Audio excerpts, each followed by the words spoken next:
तो यार dragon ball super के कुछ नए स्पॉयलर्स निकल के आ चुके हैं। पूरे चैप्टर की कहानी बाहर आ चुकी है, लेकिन हम सिर्फ कुछ मेजर चीजों के बारे में ही बात करेंगे। पूरी मांगा की वीडियो आपको 21 तारीख को सुबह मिल जाएगी। जो सबसे बड़े स्पॉइलर जो मैंने प्रेडिक्ट किया था आज से बहुत महीने पहले कि गैस का भी अपना ट्रांसफॉर्मेशन होगा और वो हो गया, और एक और प्रेडिक्शन मेरी सही निकली, जिसमें मैंने याद है ये कहा था कि लास्ट टाइम पापा ने इतना मारा था कि याददाश्त चली गई थी, ये बार बेटा इतना मारेगा कि वो डरावनी पुरानी याददाश्त वापस आने लगेगी। और एकदम एग्जैक्टली ऐसा ही हुआ आने वाली मांगा में। कुछ तो वजह थी जिससे गोकू को गैस और ग्रेनोला की फाइट के बीच में आना पड़ा, और गोकू ने बहुत कुछ किया गैस के साथ, वो हम आगे जानेंगे। लेकिन उससे पहले तो वीडियो में आगे बढ़ने से पहले मैं आपको मेरे गेमिंग स्किल्स के बारे में बताना चाहता हूँ। वैसे तो आपको पता ही है मैं कितना अच्छा गेमर हूँ, साथ ही मुझे आ गया है पैसा कमाना अप टू ₹50 लाख। जी हाँ, आपने सही सुना। पता है कैसे? तो डाउनलोड करो प्लेयर स्पॉट ऐप। यहाँ 15 से ज्यादा गेम्स मिलेगा, जैसे carrom, Call Break, Chain Reaction, Stacky Birds, ludo, snakes and ladders, Fruit Slice जैसे एक्सेट्रा गेम्स। आप रमी गेम में सिर्फ एक पैसे से टेबल ज्वाइन करके डेली जी सकते हो। प्लेयर स्पॉट पे रमी खेलने के बहुत फायदे, क्योंकि 100% secure made in India application है। 7 मिलियन प्लस यूजर्स हैं इसके, और इजी विड्रॉ भी आप कर सकते हो। हम जैसे खिलाड़ियों के लिए तो रोज नए ऑफर आते रहते हैं, तो हम मौके का फायदा उठा सकते हैं। और मेरा रेफरल कोड प्लेस200 यूज करो और पाओ ₹200 साइन अप बोनस, जिसे आप और गेम्स खेल सकते हो, जैसे Ship Fight, Antman, chess, housie, quiz etcetera. Player spot पे उनके रेफर एंड अर्न प्रोग्राम से आप फ्रेंड्स को इन्वाइट करो, और उनके गेम खेलने पे आपकी 2% विनिंग्स। तो इससे पहले कि आपकी ₹50 लाख की विनिंग कोई और बाजी मार ले, तो जाओ डाउनलोड करो प्लेयर स्पॉट ऐप और मिलते हैं रमी के टेबल पे। So go and download, link in the description.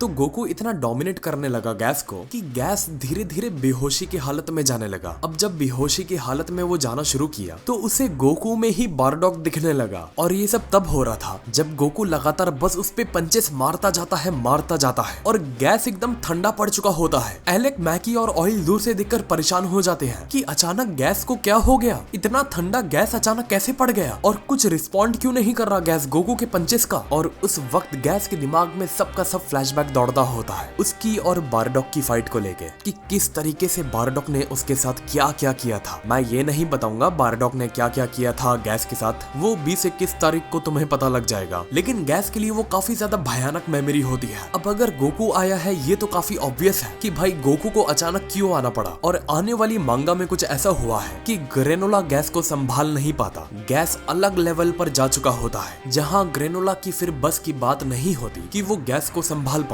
अब ध्यान देना, मैंने यहाँ ये बोला गैस अलग लेवल पर जा चुका होता है। आने वाली मांगा में तुम गैस में चेंज देखोगे, और मैंने ये ऑलरेडी प्रेडिक्ट किया था कि ग्रेनोला सिर्फ और सिर्फ गैस को पॉलिश कर रहा है। अगर गैस पॉलिश हो गया फिर ग्रेनोला फाइट नहीं ले पाएगा। ग्रेनोला की हालत मांगा में कुछ ऐसी हो जाती है कि उसकी खड़े होने की भी हिम्मत नहीं बचती कि वो अपने पैरों पर खड़े हो पाए, जिसके वजह से गोकू को फाइट के बीच में घुसना पड़ता है ग्रेनोला को बचाने के लिए, क्योंकि जिसके बाप ने अपनी जान को जोखिम में डाल दिया था ग्रेनोला को बचाने के लिए, तो वही वादे को पूरा करने के लिए, ग्रेनोला की जान को महफूज रखने के लिए, और मोनाइटो का वादा पूरा निभाने के लिए, जहां मोनाइटो ने गोकू को ये कहा था कि वो ग्रेनोला को कुछ होने नहीं देगा। तो गोकू अपना फर्ज पूरा करने के लिए मैदान में उतर जाता है। और कुछ मामूली स्पॉयलर्स और भी हैं, जैसे फाइट के दौरान में ग्रेनोला वही सेम चीज का इस्तेमाल करता है जो उसने मांगा की शुरुआत में गोकू और वेजिटा के ऊपर किया था, उन्हें कंफ्यूज करने के लिए। वो अपने ढेर सारी कॉपीज बना लेता है गैस को कंफ्यूज करने के लिए, लेकिन गैस पर कुछ काम नहीं करता। अब कहानी का एक और पहलू मैं तुम्हें बताता हूँ। बीच में एक ऐसी सिचुएशन बन जाती है जहाँ गैस की हालत अधमरी हालत सी हो जाती है। मोनाइटो खुश होकर ग्रेनोला के पास पहुंच जाता है बीच मैदान में कि वाह ग्रेनोला, तुमने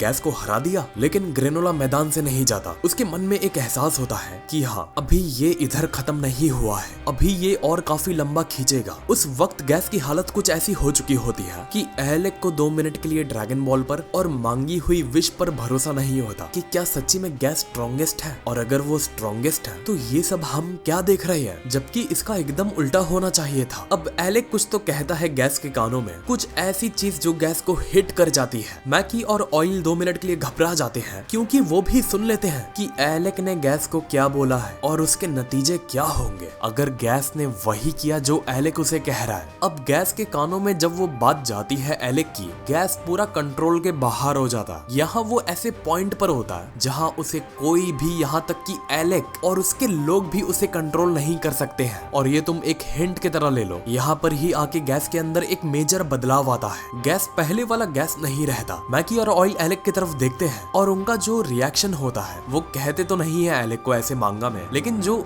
रिएक्शन उनका बाहर निकल के आता है वो कुछ ऐसा होता है। Alec, are you sure? Gas को कुछ नहीं होगा, गैस सेफ रहेगा। तुम भी अच्छे से जानते हो और हम भी अच्छे से जानते हैं इसका नतीजा क्या होता है। एलेक बी लाइक, उसे पूरा भरोसा है ये बार ऐसा कुछ नहीं होगा। और फिर हम आते हैं मांगा के एंडिंग पर। मांगा के एंडिंग में तुम्हें गैस का फ्लैशबैक दिखेगा बारडॉक के साथ, कि उनकी फाइट कहां से शुरू हुई, दोनों के बीच में क्या क्या बात हुई, मोनाइटो ने ऐसा क्या देखा बारडॉक के अंदर। क्योंकि तुम भी जानते हो मोनाइटो ने ये साफ कहा था कि गैस कमजोर था, बारडॉक भले से ही कितना भी स्ट्रॉन्ग था, लेकिन एक वक्त पर बारडॉक के बस में भी नहीं था कि वो गैस को हरा पाए। लेकिन ऐसा कुछ तो हुआ जिसके वजह से गैस हार गया, और वो अभी तक सीक्रेट है और उसका जवाब तुम्हें आने वाली मांगा में मिल जाएगा कि ऐसा क्या हुआ था जो अचानक में गैस हार गया था और सब भूल भी गया था। मैं यहाँ एक चीज को सही करूंगा, वो गोकू और वेजिटा नहीं होते हैं जो गैस को उंगली करते हैं ग्रेनोला के मार खाने के बाद। वो गैस होता है, वो गैस होता है जो वेजिटा और गोकू के साथ सामने से फाइट लेता है ग्रेनोला को हराने के बाद। और इससे भी बड़ी चीज मैंने ये कहा था कि गैस में बदलाव आता है, लेकिन क्या हो अगर मैं ये कहूँ कि गैस के पास एक ही मांगा में उसमें 2 बदलाव आते हैं तो क्या होगा। जैसे मोरो के साथ लास्ट में होता है ना कि वो बड़ा बड़ा सा होता जाता है, हर मिनट उसका बॉडी अलग अलग शेप ले लेता है, वैसा यहाँ कुछ गैस के साथ भी हो रहा है। लेकिन चीज यहाँ ये है, गैस के अंदर जितने भी चेंजेस आ रहे हैं वो सब के सब उसके कंट्रोल में होते हैं, और मोरो के वक्त में मोरो के अंदर जितने भी चेंजेस आ रहे थे वो मोरो के कंट्रोल में नहीं होते। गैस ऐसे मुकाम पर आ चुका होता है जहाँ अब ये सबसे बड़ा क्वेश्चन बन जाता है कि अब इसे हराया कैसे जाए, अब इससे कौन लड़ेगा। क्या गोकू का अल्ट्रा इंस्टिंक्ट और वेजिटा का अल्ट्रा ईगो इतना इनफ है कि वो गैस को हरा सकते हैं? ये सबसे बड़ा क्वेश्चन मार्क लग जाता है गोकू और वेजिटा के सामने, क्योंकि गोकू और वेजिटा का रिएक्शन काफी ब्लैंक होता है। उनके पास कोई सोल्यूशन ही नहीं होता कि अब वो गैस को हराए तो हराए कैसे। ये उनके बस में नहीं है, क्योंकि गोकू को मतलब एक अंदर से पता होता है कि यार जो मेरा लास्ट पोटेंशियल है वो गैस के लिए इनफ नहीं है, जिस हिसाब से ये लगातार हर मिनट ग्रो होता जा रहा है। और वेजिटा को भी ये पता होता है कि अल्ट्रा ईगो फॉर्म अभी तक उसने ठीक से मास्टर नहीं किया है। तो क्या अब दोनों के पास एक ही चांस है, और वो चांसेस है फ्यूजन के। क्या गोकू और वेजिटा फ्यूजन का ट्राई करेंगे? क्योंकि देखो वेजिटो और गोजिटा इतना पोटेंशियल होल्ड करते हैं कि अगर वो फ्यूज हो गए तो गैस उनके लिए काफी बड़ी बात नहीं होगा। और क्या पता वो स्ट्रॉन्गेस्ट वॉरियर फ्यूजन के जरिए निकल के आए, या ग्रेनोला या तो मोनाइटो रिक्वेस्ट करे कि उसकी वेजिटा और गोकू से रिक्वेस्ट है कि वो जो भी करे लेकिन गैस को कैसे भी हराए। लेकिन इसके चांसेस कम ही है, लेकिन ऐसा होना मुमकिन है। गैस बहुत ही अलग लेवल पर आ चुका है, तो ये अगली मांगा के लिए सबसे बड़ा क्वेश्चन मार्क है कि गैस को अब कैसे हराया जाएगा। और यही थे कुछ स्पॉयलर्स, अभी तो पूरी कहानी आना बाकी है। ये सिर्फ मेरे ख्याल से 3-4 पेजेस होंगे जो मैंने आपको बताया रहूंगा। इसके पूरे पेजेस आएंगे 21 तारीख को हमारे चैनल पर। तो अगर आप मिस नहीं करना चाहते हो तो हमारे चैनल को कुछ भी करके सब्सक्राइब करो, एकदम फ्री है सब्सक्राइब करना, कोई पैसे नहीं लगते हैं। और वीडियो को बिना लाइक किए यार मत जाना। और आप लोग को क्या लगता है कमेंट बॉक्स में आप लोग जरूर बताओ। तो मिलते हैं फिर अगले वीडियो में एक और नए टॉपिक के साथ। तो नमस्ते, खुदा हाफिज, सत श्री अकाल एंड गुड बाय।